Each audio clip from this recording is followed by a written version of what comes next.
What's up, friends and foes? My name's Corey. I'm Wyatt. And welcome back to Let's Get Nerdy. And again, this is not another Go-Go Godzilla video just yet. We are continuing our Deadpool coverage, going towards Wolverine and Deadpool. And today, we are covering...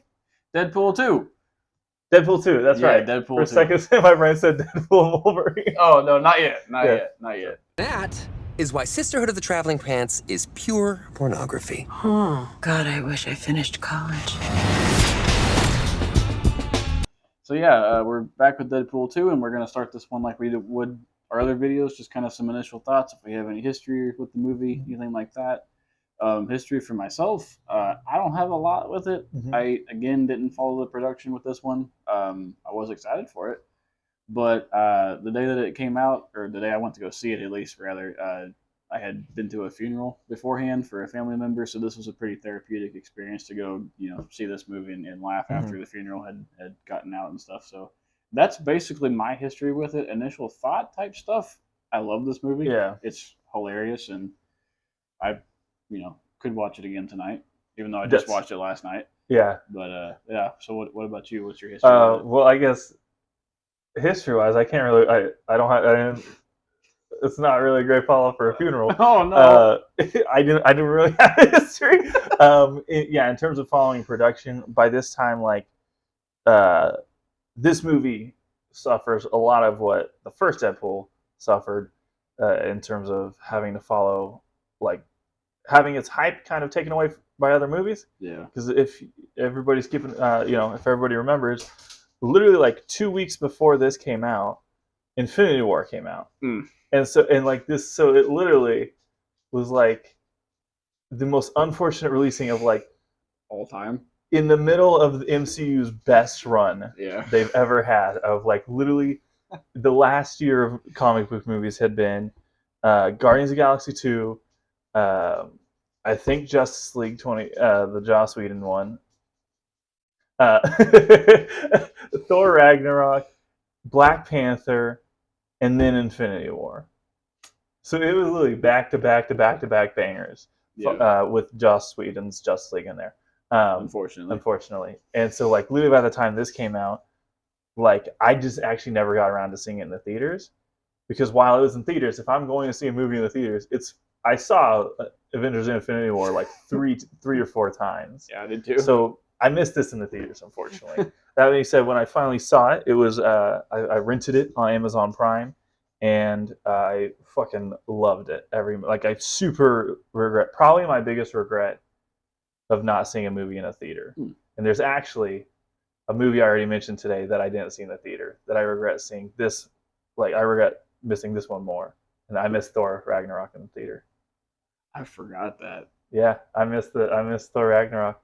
Holy crap! Which that was one because in my defense, I was burned twice before. I had seen the other two Thors in the theater. That's fair. And everyone went, these trailers look really good.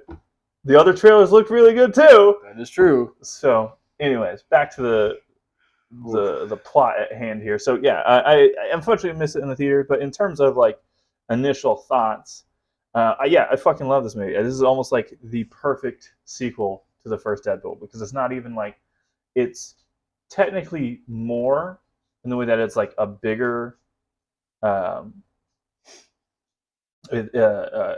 bigger sequel in terms of scope, but it's not that much bigger. It's not shooting for the moon. Yeah. And it really still hones in on what the first one did so well, and almost improves in a few different ways of the action, particularly because the director this time was David Leitch, who you might know from the first John Wick, Bullet Train, and then as most recently, I almost said Fall Guy, with Ryan Gosling. Yeah.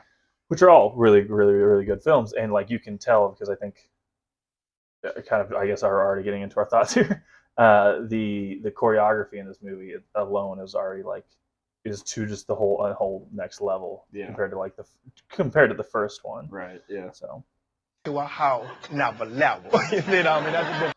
And I started to kind of get ahead of myself there, but with that, we're going to go ahead and start getting into the more spoiler-heavy thoughts. Again, we're not really going to break down the plot for this, but we are going to give some more specific thoughts and more specific thoughts, if I can say that twice, for Deadpool 2. Wyatt, what's the first thing when I say Deadpool 2 that comes to your mind? Honestly, Juggernaut. Juggernaut. I know it seems kind of counterintuitive because it's Deadpool, so I would think Deadpool, but honestly, Juggernaut comes to mind first, just because that's one of my favorite Marvel villains. Oh yeah, so absolutely. And not only that, it brought us like a fight that I think is very underappreciated. We got to see a fucking Colossus and Juggernaut fight on the screen. Yeah, I think it ends that particular fight ends kind of weird, but the fight itself is great. But it ends so wonderfully. It ends in the most Deadpool way it could. It is, yeah. It ends in the most Deadpool way. Spoiler alert for the Colossus and Juggernaut fight. Colossus ends up cheating and ripping Juggernaut's pants and shoving a electrical wire up his rectum. Yeah. And shoving him in a pool. Yeah. And Deadpool's very proud in this moment. Does the job. Yep. It does the job. Yep. So. But the fight leading up to that is legitimately awesome. It's like Juggernaut is like just overpowering Colossus and just rocking his shit. Yeah. But I mean, Colossus hangs in there pretty well. So. Yeah. Now we're getting way ahead of ourselves. We're getting way ahead of ourselves. But again, we're not doing a full block breakdown. Yeah, that works. That's close enough. So I guess for me, to answer my own question, the first thing that comes to my mind is shirt cocking it. Oh, jeez. When he has the little fucking baby legs, and this is definitely like without a lot of context, obviously, but hopefully you've seen it.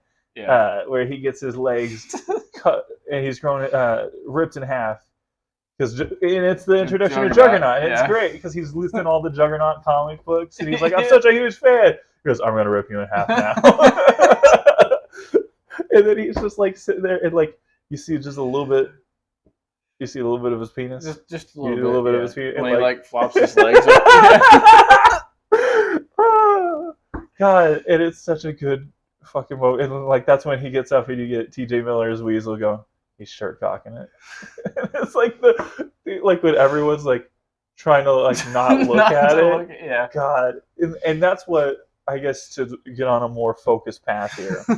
That's what I'm talking about. Like when I think this movie one-ups everything the first one does in just the perfect way of like it doesn't feel like this one is entirely better than the first one. Yeah. It just feels like a really solid package. Mm-hmm. Which is we saw a little bit of a solid package when a little one. Ryan Gosling. Ryan Gosling. I wish, brother, come on. Yeah, no, it does like it just like that scene really improves upon like in the first movie that fucking hilarious scene of the little tiny baby head. Yep. And the little tiny baby legs are just fucking hilarious. And then like when he gets up to go like shake Cable's hand when they're like bending their differences or whatever, and T.J. Miller's like he's doing it. Yeah. Look at the little guy go. He's like wobbling across the living room. God, I love this movie. But yeah, to bring it back a little bit towards the narrative beginning of all of it. Even the opening, I think, is really good. Like that, the like combat montage of him just like killing all those motherfuckers, and like again, shout out to David Leitch, who like, you can tell the guy had a life in stunts because like I don't know if he was like the stuntman in like the Bourne movies too. Like the iconic shot of him jumping from building to building. It was not Matt Damon. It was this guy. Right. If you can believe it. But and then you get that fucking awesome intro of the James Bond intro, but paired with the like, do they really just kill her? Starring the guy who doesn't want to share the spotlight. Yeah. Just like it's such a like pitch perfect movie from the jump. It's so good. And then they have the Dolly Parton like the working 9 to 5 while he's and then he asks he asked for the vodka cranberry. Yeah. Like, I know it's called Sea Breeze, but don't make me say it. I'm gonna rip you in half now. That is such a Juggernaut thing to say. And another thing we wanted to bring up, I know that we spoke about a lot with the first movie, and again, like everything we've said so far, continues with this movie, is the inclusion of the characters. Yeah. Of like some of the coolest, like if you could choose one character that you totally like geeked out over, and obviously we'll talk about more, so it doesn't have to just be one, but Right. like what's a particular character that like jumps out to you? Well, I'm not going to use Juggernaut again. Yeah. Because I already used that one. But honestly, Cable. I mean, Yeah. I have a humongous crush on Domino, but Cable was awesome, and like, I mean, just like Josh Brolin was like at like his Yeah. height, being Thanos like with those movies, Yeah. Infinity War coming out, and then this came out, And then you get the Thanos reference. yeah, The like chill out Thanos. yeah. Uh, But yeah, I just loved Cable. Yeah. So Oh yeah, and yeah, perfect inclusion, and like shout out to Domino. I think she's great. I think Zazie Beetz, who plays Domino, yes, yeah, really kills it. I Yeah. think it's as good as a like interpretation of the character as you would get in a movie, if I'm being Yeah. honest. Because like you like, and that's what I love because they actually really dig deep into the Duffy of like X-Men characters from the from the 90s, like Yeah. particularly with Domino, obviously Cable, because like Deadpool and Cable have that connection throughout their history, and I think they hit that perfect of like Cable being such a like boom wall Yeah. of personality Yeah. that Deadpool can play off of. I love their like. I know it's kind of cheesy and dorky, but the constant argument like about dubstep.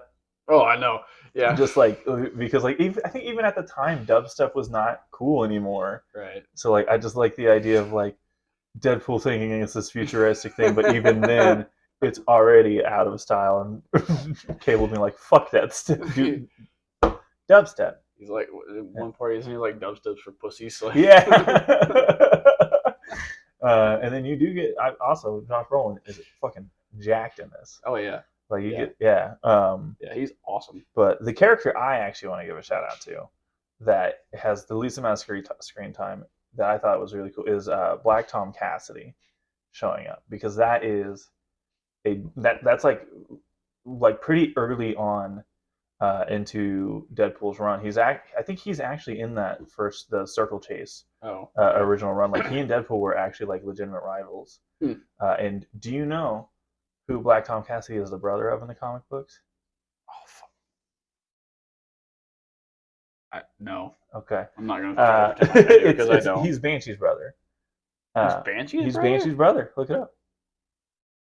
What the fuck? Yeah. Okay. Yeah, and so there's actually, and I don't know if this is too much of a diatribe here, but like Deadpool has a weird amount of connections to Banshee without I think actually being directly, because like shortly after he and Vanessa in the comic books were no longer a romantic item, he was actually shacking up with Banshee's sister.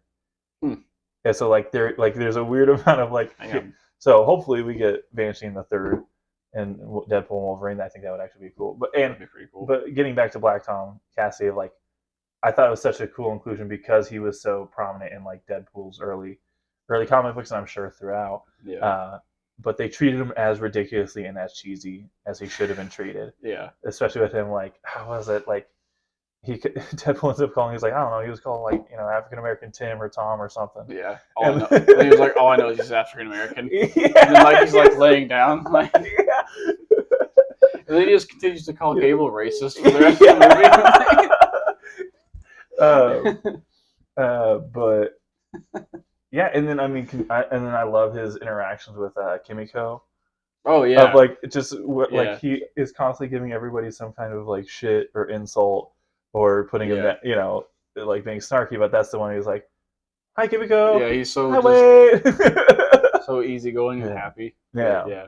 And then I mean Peter obviously is one of the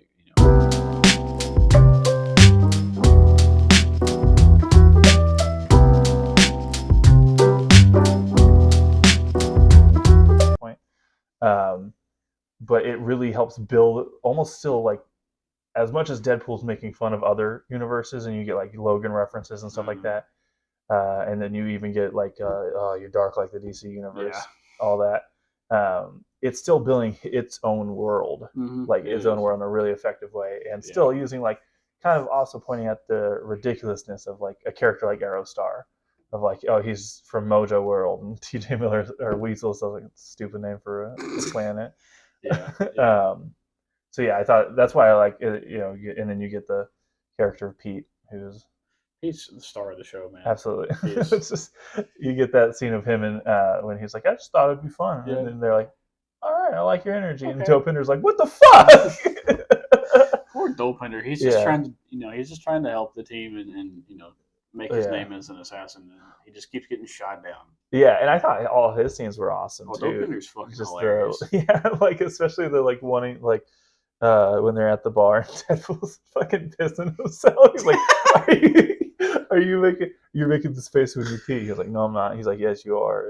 And He's just Dopinder's like peeing. comes and cleans it up Yeah. without question. And then you finally get him like charging into the battle. And then they see all the dudes come with guns come out. He's like, I think I should go back to the car. And Deadpool's like, I think you should go back to the car. Yeah. I also, But he redeems himself at the end of the movie oh yeah, because he runs the the creepy perv headmaster guy over. Yeah. Flattens him with his taxi. So Reckoning is here!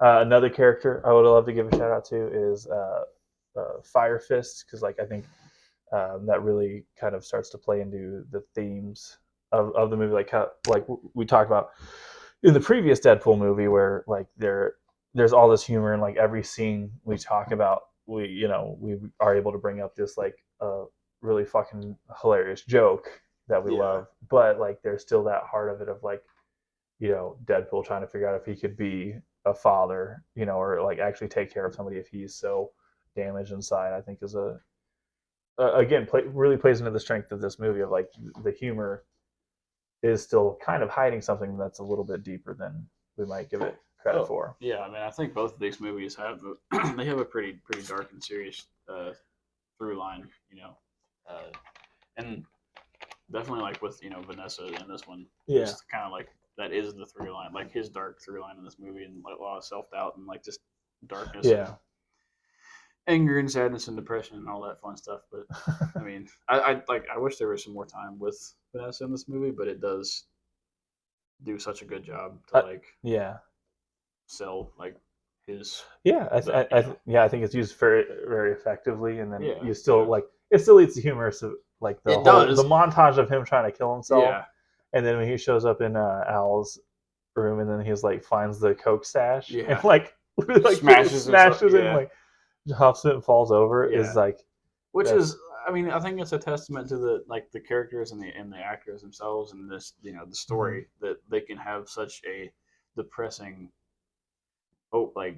through line core of a movie, and then still have jokes and like so much lighthearted shit going on. Yeah, still in the have meantime, genuine heart to it. And genuine heart, and still make you smile even though he's already killed himself and is trying to take a whole bag of coke at the same time. But. And so we already talked a little bit about the action kind of towards the beginning. We talked primarily about the Colossus versus Juggernaut fight being super fucking awesome. But in particular, like I think the rest of the action is definitely actually is one of the few things that's improved here, because I kind of mentioned already we get the direction from David Leitch, who like obviously he worked on John Wick, and he was the stuntman for Matt Damon in the Bourne series. He was and so like the core, like the action is actually so much more like, if you can follow it so much better, like with Domino, like the showcase of what luck as a power really is, and then you get that fucking when Deadpool and Cable are fighting on the bus, and he starts to do the X-Men origin shit of splitting bullets, and it shows that he's just shot the shit up. He's just like, ow. It's just really lends it to itself being like, I think just that I think that is one thing I can say is, I think in my opinion, a step up from the previous movie. But also they had about like I think double the budget, so that's also probably why they were able to do a little bit more. Right. No, and I think you're right. Like the fight scenes do seem just fuller, I guess, in a way. Like they were great in the first one, but they're just even better in this one. And just kind of talking to something similar to choreography, like just some camera work in the movie. Like one particular scene that I'm thinking about is like when he's in the X Mansion in Professor X's chair, and it's just the camera of him like just following him around. Yeah, Shit fucking cracks me up. He's running into shit, like knocking stuff over, and he's like, "Oh, that was like that already." Well, yeah, that's what it fucking leads to the was the X-Men cameo, which is probably like, in my opinion, like if not the best, like second best cameo in the movie of like them just closing the door on him. He's like, 'cause as he's saying, like, really weird that there's nobody else in here, huh? Always just seems to be you two, and then Beast like closes the door really slowly. And then you also get the fucking scene with him wearing Xavier's helmet, and he starts like mimicking. And he's like, "That's not how it works." And like, Then he breaks the tube off the front of it too, like as he's setting it down. He like hides it. Yeah. Or when like Colossus finally convinces him to like give his heart, and he starts feeling up Colossus, and like Colossus like moves his hand up, and Deadpool immediately moves it back. Yeah. I think that's also when you get the line of like Colossus saying like, "Wade, why do you have to always make this so hard?" He just looks at him. And I also want to give a shout out, like if I could get like one, I think, prop from this movie, I really want that trainee jersey. That'd be cool. It's such a cool, that's actually another shout out I wanted to give in the first one that I forgot to. I'll give it to this one, to Negasonic Teenage Warhead. Is the coolest X-Men uniform I think we've had on screen, because it's just the classic yellow and blacks, like with the logos. Like I think it looks so good, and like I think works so much to prove that piece of shit Bryan Singer wrong. After all these years, he thought the fucking yellow and blue spandex wouldn't look good on screen, and fucking goddamn it, we got it. He's full of shit. Yeah, 2024, we got it. Finally. Ladies and gentlemen, we got it. We got him. Jesus Christ. Yeah, we did it. Ladies and gentlemen, we got him. And then also, actually, speaking of Negasonic Teenage Warhead, I love Deadpool's relationship with Kimiko. Yeah.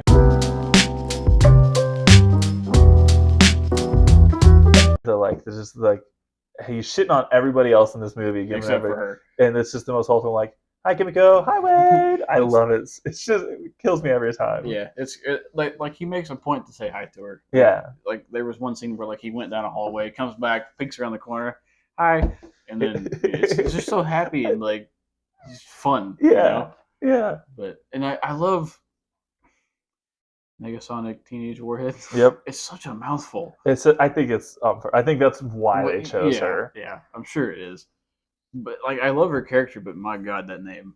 Negasonic, yeah. Oh god, it's a lot. Which, like you said, is probably the point, because it's funnier. I think that's why, and I'll probably, because like I've not really looked into the history of the character themselves in the comics. I'm sure that's the point of why they chose them for the Deadpool movies. I'm sure when they named her that, or them that in the comics, I'm sure they thought that it was really cool, because like, again, going back to like, they really, I think,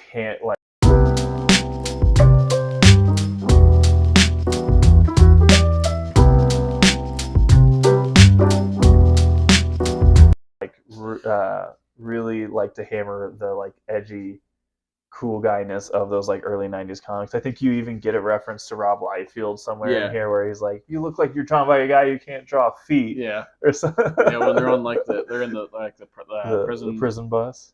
Yeah. Which, do you think that was a reference to X3? Yes, I do. Actually, maybe, possibly, because Juggernaut's on the transport in both and stuff, and he breaks out, and Which, I'll say this, I like this Juggernaut a lot better. This Juggernaut's so much better. So much better. And with that, we've pretty much talked about kind of everything we can in this movie, other than the Matt Damon cameo and Josh Brolin's Rockin' Bot and Throbbing Hog. Why do you have any final thoughts or anything that you want to still bring up from this for Deadpool 2? Well, with that, yeah, we didn't get to see anything of Josh Brolin like that. Like, we got to see a little bit. He's jacked in this. He is. He's jacked in this. Brother looked like he was trying to get painted like Thanos and not just be CGI. Yeah, that is true. That's something I don't know if this got cut out, but this was also like right after Thanos, so like literally back to back. Josh Brolin was killing it this year. Oh yeah, he killed it. But I guess outside of Josh Brolin, gracing us with his presence. I would But just not like, enough of his presence. I think we agree. Yeah, not enough. There's never enough Josh Brolin. Oh, we're But meeting in two different contexts. Anyways, final thoughts. I don't know that we are, but Penis. yeah. Okay. Some final thoughts with this movie. The Logan references were funny. The opening with the little music box and the Logan, which I'm gonna be a nerd and suspect that was a Diamond Select Logan figure that was on the little music box. I could be wrong, but probably wrong. I'm gonna leave you do the research and text me the answer to that one. I'm not gonna look. And then at the end of the movie when Deadpool talks to Logan from X-Men Origins, and then he kills the old Deadpool. Yeah, which is great because that's a horrendous rendition of Deadpool. But yeah. Outside of that, this isn't so much a final thought for the movie, but I guess I would kind of hope for Deadpool Wolverine that we get to see some more Juggernaut maybe, and maybe some more Domino, maybe some more Cable, but yeah, so I guess some hopes. Yeah, before I get into my final, I don't know how much because like I've really tried. I think we both have really tried to avoid a lot of the spoilers. Yeah. So like I haven't even watched the trailer yet. So. Yeah, I know some of the cameos. I haven't heard of all of them. So like hopefully we get a lot of the returning characters. Yeah. Like they were pretty good about bringing back the core cast and then adding to it. Right. I'm sure we're gonna get more Pete because he saves them. Yeah. And I do actually want to give a special shout out to the cameo of Matt Damon and Alan Tudyk, because like the fucking comment of the toilet paper and the bidet, which I think in the theatrical, I think depending on the version you watch, it's two different scenes. Really? Yeah, because I think I remember it being a different scene when I watched the because there's a second super uncut version of this, and then there's a theatrical release. I think when I've watched the uncut version, there's a different scene. I could be wrong, but getting into that kind of leads to my final thoughts. I fucking love this movie. I think it like I've kind of reiterated throughout, it really builds on what the first one does in a really tactful way, and it doesn't feel like it's the classic sequel of doubling down on everything, but doubling down on its specific strengths. This with the soundtrack, I fucking love the opening with Dolly Parton's 9 to 5. I love the Celine Dion recording a fucking James Bond theme for this movie. Yeah, I thought it was great. The humor, I think the humor is my favorite part of this movie, obviously, just because literally every scene we talk about, we can't help but bring up the fucking the funny, and I will be on the fucking goddamn little legs are just I will never get tired of those jokes. I had honestly forgot about the baby legs until I watched it again last night. Dude, I've been laughing about that shit all day. Dude, you start to think about it. Literally, I work on a phone. I work at a phone. Not telemarketing. I don't call people. I don't fucking call people. I work at a call center. People call me. I don't fucking call people. I'm not a telemarketer. Anyways, literally, I spend all my day talking to people, and even when talking to people, I was thinking about just for some reason the line specifically "shirt cocking it" is so fucking funny to me, dude. Shirt cocking I've never heard it before. I've never heard it before, dude. But yeah, I guess leading to I really think it's again one. I don't really feel like one or two. I'm glad we're not ranking these because me too. One's not really better than the other in my opinion. And I really think if Deadpool and Wolverine sticks the landing and really does sticks to its strengths and doesn't I don't know, be like Ant-Man 3 or Ant-Man and Wasp Quantumanium. Yeah. It really could be the strongest comic book trilogy of all time. I feel like. Yeah, it could be. It really has that potential, and fingers crossed that all the early reviews seem that it's. I don't know what the fuck I'm saying, but they seem that they're doing well, and it's exciting. I'm fucking excited. I'm so excited. Yeah. The Lord works in mysterious ways, don't I? A good day. Bye. Bye, Yukio. Right, right. 3, 2, 1. Oh, Motherfucker. holy fuck!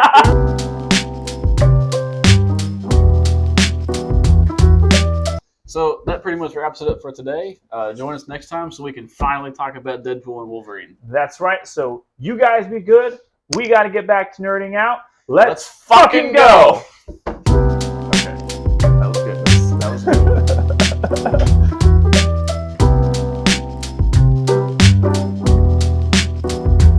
I'm gonna rip you in half now.